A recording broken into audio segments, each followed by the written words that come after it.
دوستو، اگر آپ اپنے بچے کو اچھی ایجوکیشن دیتے ہیں، اچھے کپڑے دیتے ہیں، اس کی ہر ضرورت پوری کرتے ہیں، تو کیا آپ ایک اچھے پیرنٹ بن گئے؟ اسلام کے مطابق جواب صرف ہاں نہیں ہے۔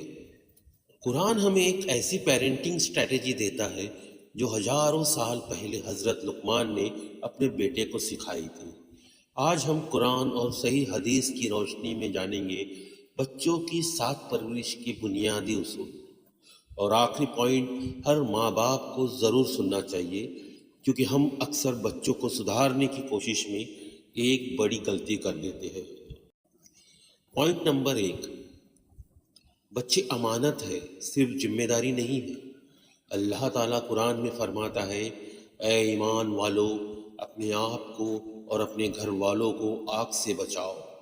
غور کیجئے، اللہ نے صرف یہ نہیں کہا کہ اپنے بچوں کو کھانا دو، کپڑے دو اور تعلیم دو، بلکہ فرمایا اپنے گھر والوں کو آگ سے بچاؤ۔ یعنی پیرنٹنگ کی ذمہ داری صرف بچے کا فیوچر بنانا نہیں ہے، اس کی آخرت بھی سنوارنا ہے۔ ہم بچے کے اسکول کے مارکس دیکھتے ہیں، لیکن کیا ہم یہ کبھی دیکھتے ہیں کہ وہ نماز پڑھ رہا ہے یا نہیں؟ ہم اس کے کریئر کے لیے فکر مند ہوتے ہیں، لیکن کیا اس کے ایمان کے لیے کبھی اتنی فکر مند ہے؟ پوائنٹ نمبر 2، تربیت کی شروعات توحید سے کیجیے۔ حضرت لقمان نے اپنے بیٹے کو سب سے پہلی نصیحت کیا دی تھی؟ اللہ تعالیٰ قرآن میں فرماتے ہیں، اے میرے بیٹے، اللہ کے ساتھ کسی کو شریک نہ کرنا، اور بے شک شرک بہت بڑا ظلم ہے۔ نوٹس کیجئے، پہلا لیسن پیسہ کمانا نہیں تھا، پہلا لیسن کریئر نہیں تھا، پہلا لیسن دنیا میں سکسیسفل ہونا بھی نہیں تھا، پہلا لیسن تھا اللہ کو پہچاننا۔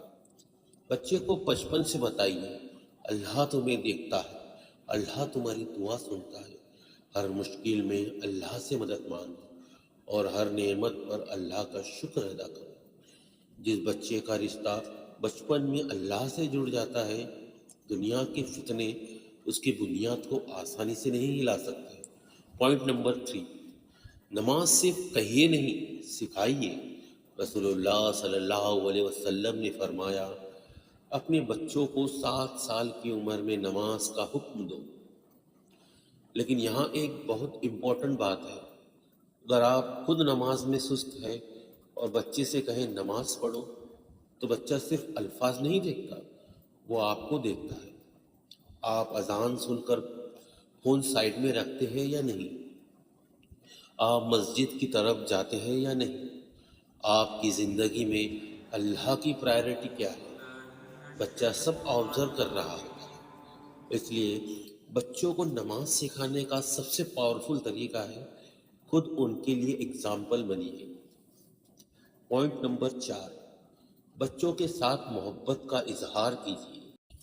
ایک بار رسول اللہ صلی اللہ علیہ وسلم نے حضرت حسن ابن علی رضی اللہ تعالیٰ عنہ کو پیار کیا۔ وہاں موجود الاقرع ابن حبیس نے کہا کہ میرے 10 بچے ہیں، لیکن میں نے کبھی کسی کو اس طرح پیار نہیں کیا۔ رسول اللہ صلی اللہ علیہ وسلم نے فرمایا، جو رحم نہیں کرتا اس پر رحم نہیں کیا جاتا۔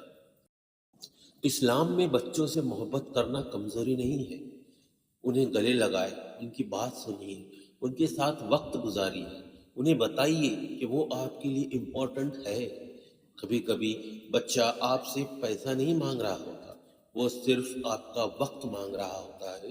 اور یاد رکھیے، موبائل کو دیا گیا وقت واپس نہیں آئے گا، اور نہ ہی بچوں کا بچپن واپس آئے گا۔ پوائنٹ نمبر 5، بچوں کے درمیان انصاف کیجیے۔ رسول اللہ صلی اللہ علیہ وسلم نے فرمایا، اللہ سے ڈرو اور اپنی اولاد کے درمیان انصاف کرو۔